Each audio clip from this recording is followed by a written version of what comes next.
ملخص الحلقة 34. آفيت بتسمع لصوت ضميرها في اللحظة الأخيرة، وبتنقذ جنفيزا، وده بيخلي الكل يتنفس الصعداء. ماهر بيقرر يجد عهود زواجه علشان يكمل كل اللي كان ناقص، ويبدأ من جديد زي ما المفروض كان من الأول. وخلال حفل الزفاف، بتوصل أخبار حلوة عن ولادة طفل جديد في العائلتين.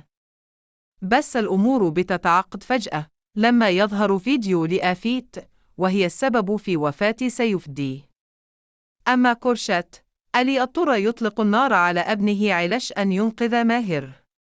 ما قدر يمنع ماهر من اكتشاف سر خطير عن أسف بطريقة غير متوقعة تماما. والمعلومة دي بتقلب كل حاجة، وبتدفع جنفيزا وطفلها لحافة الهاوية. ماهر دلوقتي قدامه قرار مصيري صعب جدا.